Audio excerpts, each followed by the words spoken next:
আসসালামু আলাইকুম everyone, welcome back to my channel Bilkis kitchen blog. আজ আবারও নতুন একটি ভিডিও নিয়ে চলে এলাম আপনাদের মাঝে। আমার আজকের ভিডিও হলো ভেতে শাকের ঘন্ট। আর এই রোজার মাসে ভেতে শাকের ঘন্ট এভাবে তৈরি করা হয়, তাহলে কিন্তু খেতে খুব ভালো লাগে। বিশেষ করে রোজার মাসে যে কোনো শাকই কিন্তু খেতে খুবই ভালো লাগে। তো চলুন কিভাবে পারফেক্ট ভাবে ভেতে শাক ঘন্ট করা যায় সেটাই আজকে জেনে নেব।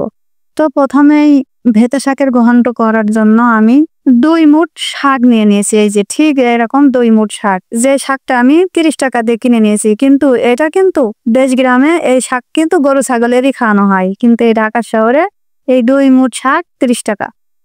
আর এখন রোজা বলে কথা, রোজার মাসে তো শাকের দাম প্রচুর। তো এখন এই শাকগুলো আমি ভালো করে বেছে নেব।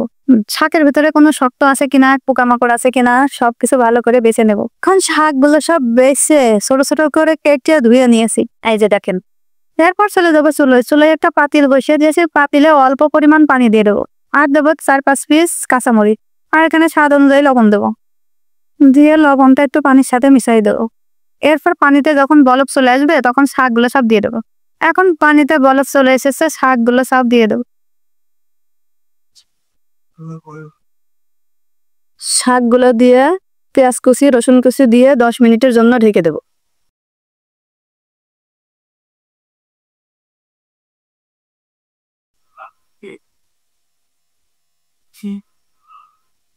এরপর চলে আসবো, ওদিক কুক হতে থাক, আমি এই পাশে একটা বাটি নিয়ে নেবো। বাটিতে 1 চামচ চালের আটা দিয়ে নেব। দিয়ে অল্প করে পানি দিয়ে এভাবে গুলাই নেব।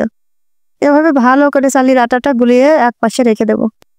তারপর 10 মিনিট পর ঢাকনা উঁচু করে এভাবে শাকটা ভালো করে নাড়াচাড়া করে দেবো। দিয়ে আবারও 10 মিনিটের জন্য ঢাকনা দিয়ে ঢেকে দেবো। এরপর আবারও 10 মিনিট পর ঢাকনা উঁচু করে যে শাকটা সিদ্ধে গিয়েছে, শাকটা সেদ্ধ হয়ে গেছে নাকি দেখে নেব। শাকটা যদি সেদ্ধ হয়ে যায় তাহলে এখন এই শাকটা ভালো করে এভাবে ঘুটে নেব। ডাল ঘুটানি দিয়ে কিংবা কোনো হাতার সাহায্যে কিংবা চামড়ি দিয়ে এই শাকটা ঘুটে নিতে হবে। এর আগ দিয়ে আমি যে চালের গুঁড়াটা গুলাই রেখেছিলাম সেই চালের গুঁড়াটা দিয়ে দেবো। দিয়ে এখন এই যে একটা চামচের সাহায্যে এভাবে ভালো করে ঘুটে ফেলবো। চামচ দিয়ে কিংবা ডাল ঘুটানি দিয়ে কিংবা যে কোনো কিছু দিয়ে ঘুটে নিতে পারেন। এভাবে ভালো করে শাকটা ঘুটে নিতে হবে। এখন এই শাকটা ভালো করে গোটা হয়ে গেছে, এই যে দেখেন কত সুন্দরভাবে গোটা হয়ে গেছে। এখন চুলা থেকে নামাই নেব। এর মধ্যে চুলায় আমি আরেকটা পাতিল বসিয়ে দিয়েছি শাকটা ভাজা দেওয়ার জন্য।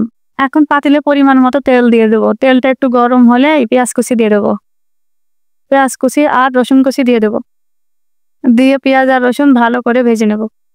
পেঁয়াজ রসুন ভালো করে এভাবে ভেজে নিয়ে এখন সেই ঘুটে রাখা শাকটা দিয়ে দেবো পেঁয়াজ রসুনের উপর। দিয়ে এভাবে ভালো করে তেলের সাথে মিশিয়ে নেব। শাকটা ভালো করে তেলের সাথে এভাবে মিশিয়ে আরো 5 মিনিট এভাবে ভেজে নেব। আর এই ভেতে শাকের গন্ধটা ঠিক রাখার জন্য কিন্তু এখানে আমি বাড়তি কোনো মশলা ব্যবহার করিনি, জাস্ট সাদামাটা মশলা দিয়ে এই ভেতে শাক ঘন্টটা করেছি। আর এভাবে ঘন্ট করলে ভেতে শাক খেতে কিন্তু খুবই মজা লাগে। তো আপনারা এভাবে একবার এই ভেতে শাকটা ঘন্ট করে খেয়ে দেখেন, কত মজা লাগবে। এখন এই ভেতে শাক রান্নাটা হয়ে গেছে। এখন অল্প কিছু ধনেপাতা দিয়ে দেবো। ধনেপাতা দিলেও হবে, না দিলেও হবে, তবে হাতের কাছে থাকলে দিলে একটু ভালো হবে। এখন শাক ঘন্টটা হয়ে গেছে, নামাই নেব। তো দেখেন এই শাক ঘন্টটা দেখতে কত সুন্দর দেখাচ্ছে। আর এই শাক ঘন্টটা গরম গরম ভাতের সাথে কিন্তু খুবই মজা লাগে। রুটি পরোটার সাথে ওই শাক ঘন্টটা খেতে দারুণ লাগে। তো আশা করছি আমার এই শাক ঘন্ট রেসিপিটি আপনাদের ভালো লেগেছে। তো আজকের মতো এখানে শেষ করছি। আল্লাহ হাফেজ।